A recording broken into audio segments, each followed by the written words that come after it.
3월 4일 오늘 통독 본문은 신명기 16장부터 19장입니다. 음식과 소유, 시간과 삶의 구별을 다룬 후 모세는 리더십의 구별과 함께 사는 공동체 안에서 어떻게 하나님의 명령과 규례와 법도를 적용할 수 있는지를 다루고 있습니다. 특히 4장에서 다루었던 요단 동편 도피성에 대한 언급에 이어 요단 동편과 서편 모든 곳에 세워질 도피성의 의미를 구체적으로 설명하였습니다. 도피성은 돌발적인 사망 사건에서 그 당사자를 구제하기 위한 최소한의 안전망이었지만 후에는 예수 그리스도를 상징하는 것으로 깨닫게 되었습니다. 본문의 말씀 또한 하나님을 깊이 경외하며 사는 법을 배우게 되는 방법임이 강조되어 있고 하나님이 싫어하는 행동들에 대한 심각한 경계를 통하여 백성들로 하여금 하나님이 주신 약속의 땅을 더럽히지 않게 하고 하나님을 사랑하는 길을 제시하고 있는 것입니다. 오늘날 하나님의 말씀이 우리 삶의 경계를 줄 때 우리가 그리스도인으로서 하나님의 이름과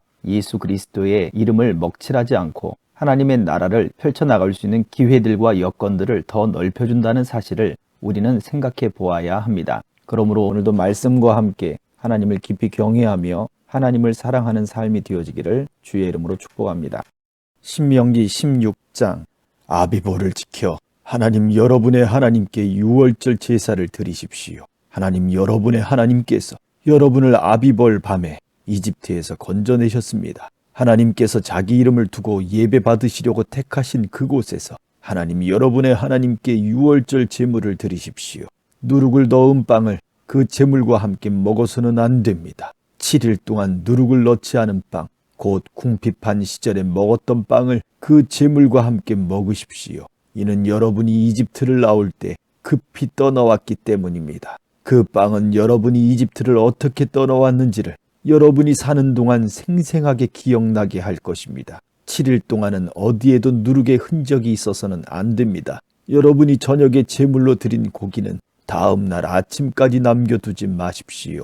유월절 제물을 하나님 여러분의 하나님께서 여러분에게 주신 성읍 아무 데서나 드리지 마십시오. 오직 하나님 여러분의 하나님께서 예배를 위해 정해주신 곳에서 여러분이 이집트를 나오던 시각 곧 해가 지는 저녁에 유월절 제물을 드리십시오. 하나님 여러분의 하나님께서 정해주신 곳에서 그 제물을 삶아 먹고 새벽에 집으로 돌아가십시오. 6일 동안 누룩을 넣지 않은 빵을 먹고 7일째 날은 거룩한 날로 구별하여 아무 일도 하지 마십시오. 무르익은 곡식에 낫을 대는 날부터 시작하여 7주를 세십시오. 여러분의 자원 제물을 가지고 가서 하나님 여러분의 하나님께 드리는 77절을 기념하십시오. 하나님 여러분의 하나님께서 여러분에게 복을 주시는 대로 넉넉하게 드리십시오. 여러분과 여러분의 자녀, 여러분의 남종과 여종, 여러분의 동네에 사는 레위인, 여러분과 함께 사는 외국인과 고아와 과부 할 것 없이 모두 다 하나님 여러분의 하나님 앞에서 기뻐하십시오. 하나님 여러분의 하나님께서 예배 받으시려고 따로 구별해 주신 곳에서 기뻐하십시오. 여러분도 전에는 이집트 땅에서 종이었음을 잊지 마십시오. 이 법도를 부지런히 지키십시오. 타작마당과 포도주 틀에서 수확물을 거두어 드릴 때 7일 동안 초막절을 지키십시오. 여러분과 여러분의 자녀, 여러분의 남종과 여종, 여러분의 동네에 사는 레위인과 외국인과 고아와 과부 할 것 없이 모두 이 절기를 기뻐하십시오. 7일 동안 하나님께서 정해주신 곳에서 하나님 여러분의 하나님 앞에 절기를 지키십시오. 하나님 여러분의 하나님께서 여러분의 수확물과 여러분이 하는 모든 일에 복을 주셨으니 즐겁게 보내십시오. 마음껏 경축하십시오. 여러분 가운데 모든 남자는 해마다 3차례 곧 무교절, 유월절과 77절과 초막절에 하나님 여러분의 하나님께서 정해주신 곳에서 그분 앞에 나아가야 합니다. 빈손으로 하나님 앞에 나아가서는 안 됩니다. 저마다 하나님 여러분의 하나님께 베풀어 주신 복에 따라 힘 닿는 만큼 넉넉하게 가져가서 드려야 합니다. 하나님 여러분의 하나님께서 여러분에게 주시는 모든 성읍에 지파에 따라 재판관과 관리들을 임명하여 세우십시오. 그들은 백성을 공정하고 정직하게 재판해야 합니다. 법을 왜곡하지 말고 어느 한쪽을 편들지 마십시오. 뇌물을 받지 마십시오. 뇌물은 슬기로운 사람의 눈을 어둡게 하고 가장 선한 사람의 의도마저 훼손합니다. 옳은 것, 바른 것, 오직 올바른 것만 따르십시오. 그렇게 할 때에만 여러분이 참으로 살고 하나님 여러분의 하나님께서 여러분에게 주시는 땅을 차지할 수 있습니다. 여러분이 세울 하나님 여러분의 하나님의 제단 옆에 다산의 신 아세라 목상들을 세우지 마십시오. 남근 모양의 기둥들을 세우지 마십시오. 그것들은 하나님 여러분의 하나님께서 혐오하신 것들입니다. 17장 흠이 있거나 결함이 있는 소나 양을 하나님 여러분의 하나님께 제물로 드리지 마십시오. 그런 것은 하나님 여러분의 하나님께 역겹고 혐오스러운 것입니다.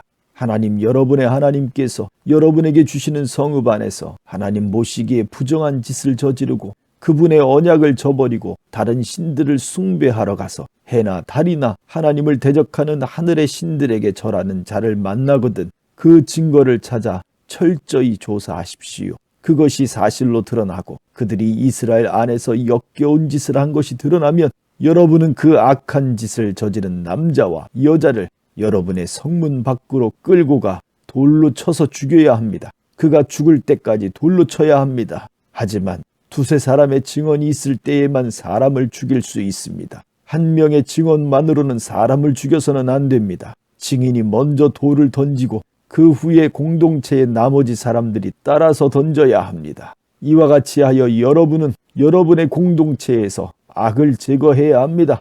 여러분이 판결하기 어려운 재판의 문제, 곧 살인이나 법적 소송이나 싸움 등 어려운 사건이 생기거든 그 사건을 하나님 여러분의 하나님께서 정해주신 예배처소로 가져가십시오. 그 사건을 당시 직무를 맡은 레위인 제사장들과 재판관에게 가져가서 문의하십시오. 그러면 그들이 여러분에게 판결을 내려줄 것입니다. 그런 다음 하나님 여러분의 하나님께서 정해주신 곳에서 그들의 판결대로 실행하십시오. 그들이 여러분에게 일러주는 대로 꼭 그렇게 행하십시오. 그들의 판결을 정확히 따르십시오. 빼거나 더하지 마십시오. 하나님 여러분의 하나님 앞에서 섬기는 제사장이나 재판관의 판결을 듣지 않고 거역하는 사람은 죽여야 합니다. 그런 자는 뿌리째 뽑아 버리십시오. 이스라엘에서 악을 제거하십시오. 그러면 모든 사람이 듣고 마음에 깊이 새겨서 아무도 주제넘게 행동하지 않을 것입니다.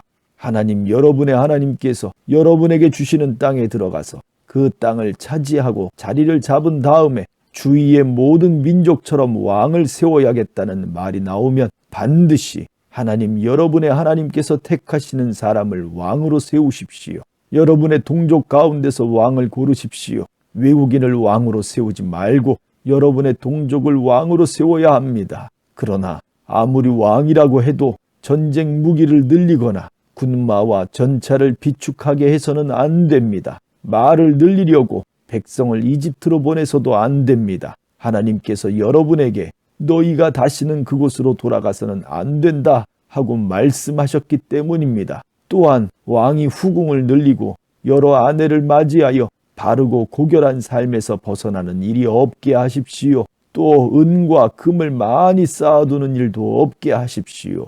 왕이 해야 할 일은 이러합니다. 왕위에 오른 사람이 맨 먼저 할 일은 레위인 제사장들의 감독 아래 이 계시의 말씀을 두루마리에 직접 기록하는 것입니다. 왕은 그것을 늘 곁에 두고 날마다 연구하여 하나님을 경외하는 것이 무슨 뜻인지 배우고 이 규례와 법도를 성심껏 따르고 지키면서 살아야 합니다. 그는 자만하거나 교만해서도 안 되고 자기 좋을 대로 하거나 자기 생각을 내세우기 위해 기분에 따라 계명을 고쳐서도 안 됩니다. 그와 그의 자손이 이 계명을 읽고 배우면 이스라엘에서 오랫동안 왕으로 다스리게 될 것입니다. 18장 레위인 제사장들 곧 모든 레위 지파는 나머지 이스라엘 지파들과 함께 땅을 유산으로 받지 못합니다. 그들은 하나님께 불살라 바친 제물을 유산으로 받아 그것을 먹고 살 것입니다. 그러나 그들은 자기 동족처럼 땅을 유산으로 받지 못합니다. 그들의 유산은 다름 아닌 하나님이기 때문입니다. 소나 양을 제물로 바치는 백성에게서 제사장이 받을 수 있는 것은 앞다리와 턱과 위입니다. 여러분은 처음 거둔 곡식과 포도주와 기름은 물론이고 여러분이 처음 깎은 양털도 제사장에게 주어야 합니다. 이는 하나님 여러분의 하나님께서 여러분의 모든 지파 가운데서 그들과 그 자손을 택하셔서 그들이 언제나 하나님 여러분의 하나님의 이름으로 그곳에 있으면서 섬기게 하셨기 때문입니다. 레위인은 자신이 원하는 성읍 어디든지 갈 수 있습니다. 그가 이스라엘의 어느 성읍을 떠나 하나님께서 예배 받으시려고 정해주신 곳으로 갈 경우 그는 하나님 앞에서 섬기는 모든 레위인 형제와 함께 그곳에서 하나님의 이름으로 섬길 수 있습니다. 그가 자기 조상의 재산을 반돈을 가지고 있더라도 그들과 똑같이 먹고 살 몫을 나누어 받아야 합니다. 하나님, 여러분의 하나님께서 여러분에게 주시는 땅에 들어가거든 여러분은 그곳에 사는 민족들의 역겨운 생활 방식을 본받지 마십시오. 여러분의 아들이나 딸을 불 속에 제물로 바치지 마십시오. 점이나 마술, 운세풀이, 마법, 주문 걸기, 혼백 불러내기나 죽은 자와 소통하는 짓 등을 따라하지 마십시오. 하나님께서는 이와 같은 짓을 일삼는 자들을 역겨워하십니다. 하나님 여러분의 하나님께서 저 민족들을 여러분 앞에서 쫓아내려고 하시는 것은 그런 역겨운 관습 때문입니다. 하나님 여러분의 하나님께 온전히 충성하십시오. 여러분이 저 땅에서 쫓아낼 민족들은 지금도 마술사와 무당들과 놀아나고 있지만 여러분은 그렇게 해서는 안 됩니다. 하나님 여러분의 하나님께서는 그런 일을 금하십니다. 하나님 여러분의 하나님께서 여러분을 위해 한 예언자를 일으켜 세우실 것입니다. 여러분의 동족 가운데서 나와 같은 예언자를 세우실 것입니다. 여러분은 그의 말을 순종하는 마음으로 들으십시오. 이것은 여러분이 호렙에 모이던 날에 하나님 여러분의 하나님께 청한 일입니다. 그때 여러분은 이렇게 말했습니다. 우리는 하나님 우리 하나님께서 하시는 말씀을 더 이상 듣지 못하겠습니다. 이렇게 불을 보고 서 있다가는 우리가 죽을 것 같습니다. 그러자 하나님께서 내게 말씀하셨습니다. 맞다. 그들의 말이 옳다. 내가 그들을 위해 그들의 동족 가운데서 너와 같은 예언자 한 사람을 일으켜 세워 무슨 말을 해야 하는지 그에게 일러주겠다. 그러면 그는 내가 그에게 명령하는 모든 것을 그들에게 전해줄 것이다. 그가 전하는 내 말을 귀 기울여 듣지 않는 자에게는 내가 직접 책임을 물을 것이다. 만일 어떤 예언자가 내 말을 조작하거나 내가 명령하지도 않은 말을 내 이름으로 말하거나 다른 신들의 이름으로 말하면 그 예언자는 반드시 죽여야 한다. 여러분은 마음속으로 하나님께서 하신 말씀인지 아닌지 우리가 어떻게 알겠는가 하고 말할지도 모르겠습니다. 알 수 있는 방법이 여기 있습니다. 예언자가 하나님의 이름으로 말한 것이 실제로 일어나지 않으면 하나님께서 하신 말씀이 아니라 예언자가 자기 마음대로 꾸며낸 것입니다. 그런 예언자의 말은 신경 쓰지 마십시오. 19장 하나님 여러분의 하나님께서 친히 여러분에게 주시는 땅에서 저 민족들을 내쫓으시고 여러분이 그들의 성읍과 집에 들어가 살게 되면 여러분은 하나님 여러분의 하나님께서 여러분에게 차지하라고 주시는 땅에서 누구나 쉽게 접근할 수 있는 성읍 셋을 따로 떼어 놓아야 합니다.